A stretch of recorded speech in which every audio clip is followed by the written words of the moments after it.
Good morning student, welcome to this class. ये video 12th Hindi medium वाले बच्चों के लिए है। जैसा कि आप जानते हैं कि हम लोग नाभिकीय भौतिकी का अध्ययन कर रहे हैं और नाभिकीय भौतिकी में हमने जो कल है वो प्रति न्यूक्लियन बंधन ऊर्जा और द्रव्यमान संख्या के मध्य वक्र के बारे में विस्तृत अध्ययन किया था। आज का जो हमारा टॉपिक है वो है नाभिकीय बल।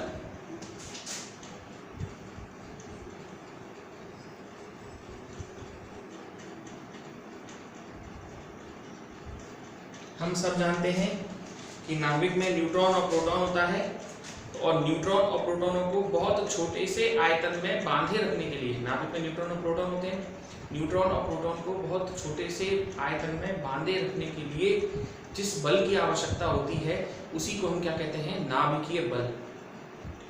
न्यूट्रॉन और प्रोटॉन को बांधे रखने के लिए, छोटे से आयतन में बांधे रखने के लिए जिस बल की आवश्यकता होती है उसी का नाम है नाभिकीय बल। ठीक है, इसके कुछ गुण हैं। सबसे पहला गुण देखिए, चाहे न्यूट्रॉन न्यूट्रॉन हो, चाहे प्रोटॉन प्रोटॉन हो, चाहे न्यूट्रॉन प्रोटॉन हो, ठीक है, ये तीनों में ही लगभग समान परिमाण का लगता है।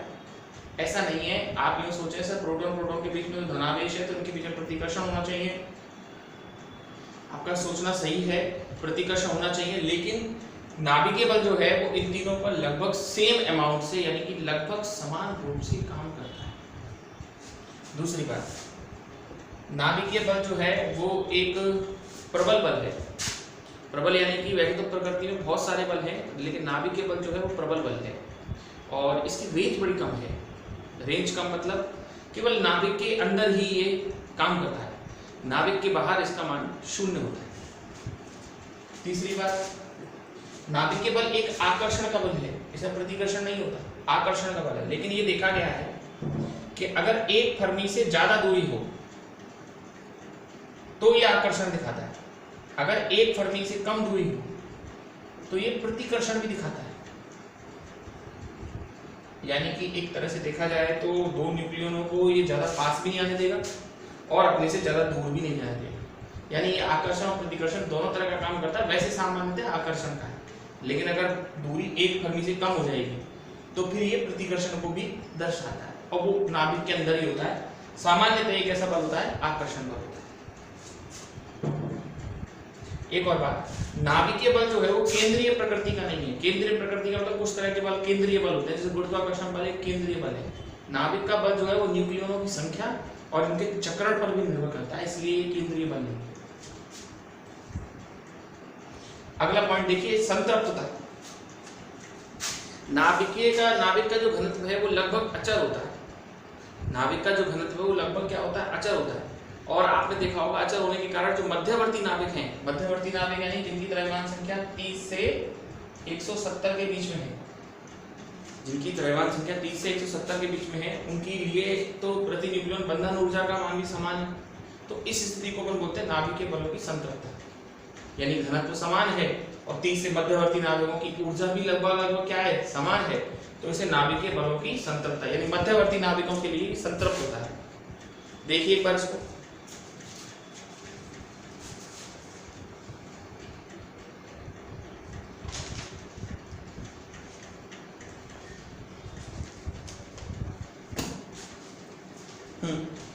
एक लास्ट पॉइंट और है। देखिए, जिस तरह से गुरुत्वाकर्षण बल का सूत्र था F बराबर G(m)(m2/r², विद्युत बल का भी सूत्र होता है F बराबर K(q1q2/r²). उस तरह से नाभिकीय बलों का कोई गणितीय सूत्र नहीं है। समझ गए बात को? बात सिर्फ इतनी सी है, जिस तरह से औरों का है उस तरह से नाभिकीय बलों का कोई गणितीय सूत्र नहीं है। इनका कोई गणितीय सूत्र नहीं है नाभिकीय बलों का, ठीक है ना। आइए फिर हम आगे अध्ययन करते हैं थोड़ा सा।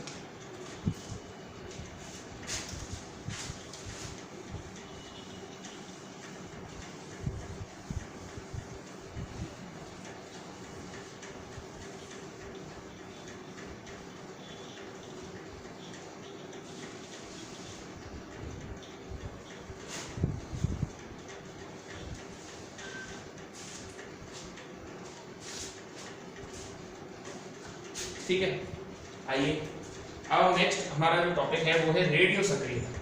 बहुत अच्छा टॉपिक है। और बहुत अच्छी तरीके से आप देखिएगा इसको।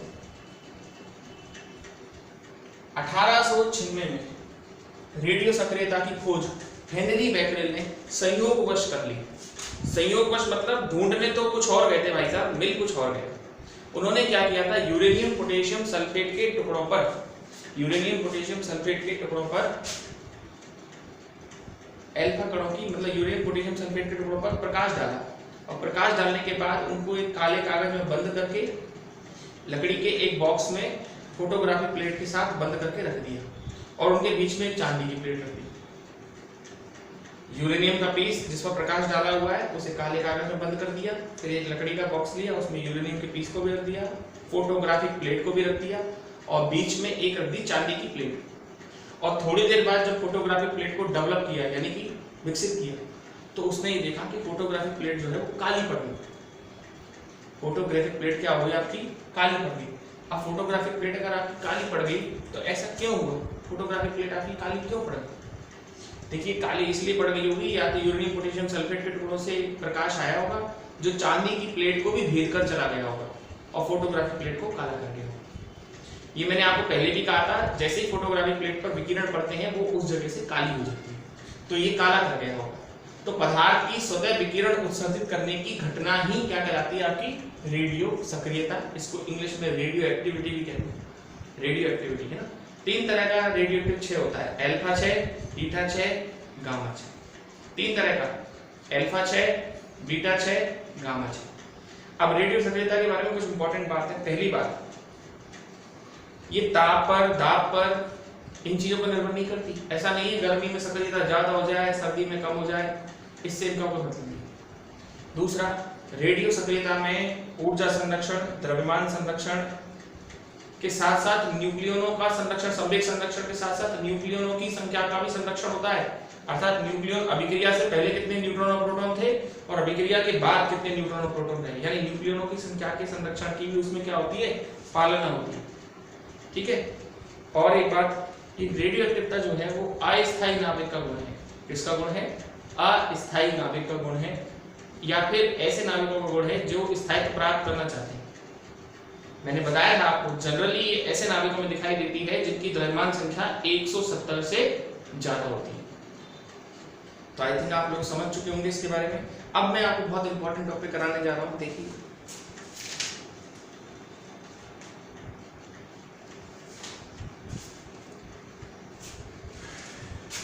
एक बात और, रेडियो एक्टिविटी से जो ऊर्जा निकलेगी वो इलेक्ट्रॉन वोल्ट में नहीं होगी, मेगा इलेक्ट्रॉन वोल्ट में होगी।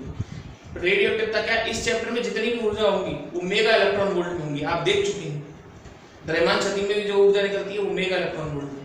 तो 4 पॉइंट है इसके, न्यूक्लियनों की संख्या का भी संरक्षण होगा, अस्थायी नाभिक का गुण है, ऊर्जा मेगा इलेक्ट्रॉन वोल्ट में निकलेगी, अल्फा बीटा गामा क्षय ये सब निकलते हैं, और ताप दाब पर ये निर्भर नहीं करते।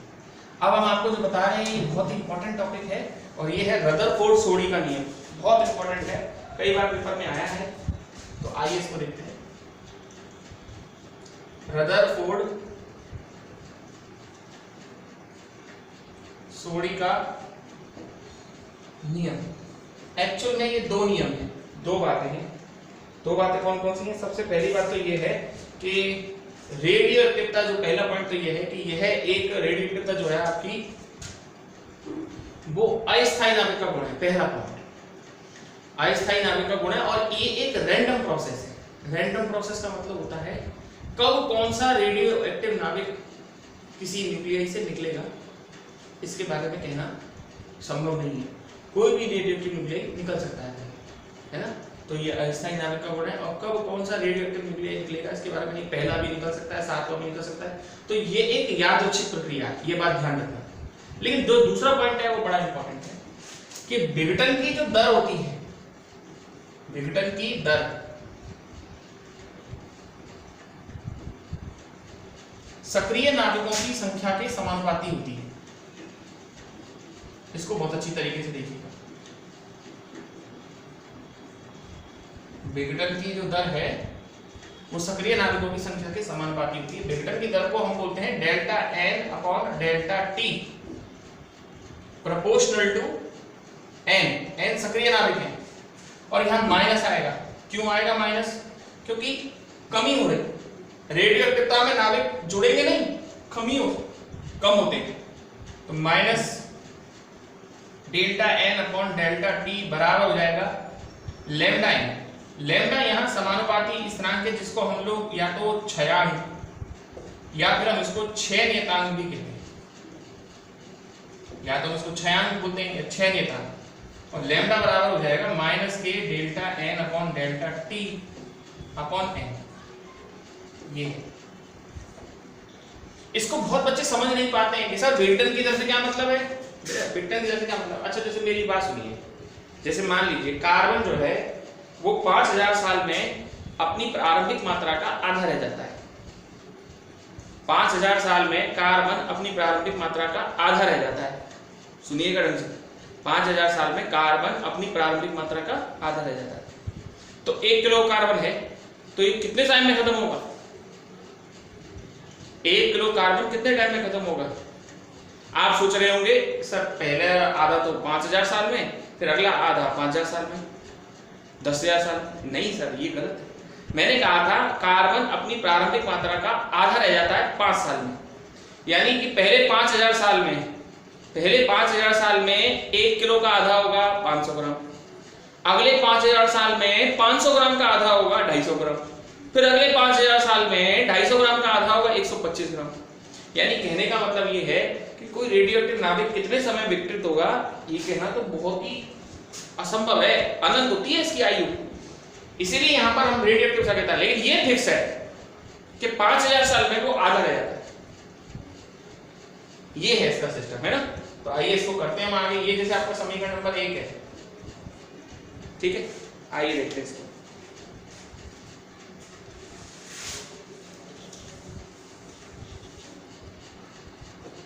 यदि मान लो डेल्टा टी का मान अल्प है, अगर डेल्टा टी का मान अल्प है तो limit delta t tends to 0 minus delta n upon delta t बराबर लैम्डा एन। और ये आ जाएगा तुम्हारा, माइनस को इधर ले जाना, और ये आ जाएगा तुम्हारा डी एन डी टी बराबर माइनस के लैम्डा एन। ये समीकरण नंबर 2। ऐसा होता ही है, अगर मान अल्प हो तो डेल्टा टी बराबर इतना हो जाएगा। अब देखिए प्रारंभ में t बराबर 0 पर, जब समय शून्य है ना, प्रारंभ में t बराबर 0 पर सक्रिय नाभिक सबसे ज्यादा होंगे, सक्रिय नाभिक, और ये होंगे तुम्हारे कितने n0।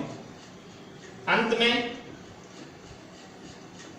में समय t पर सक्रिय नाभिक कितने होंगे n। अब आप इसका ऐसे कर सकते हैं, dn, इस n को नीचे ले आए, माइनस के लैम्डा dt, समीकरण नंबर 3, और इसका समाकलन करते हैं। कहां से कहां तक होगा? dn है, n की लिमिट आएगी कहां से?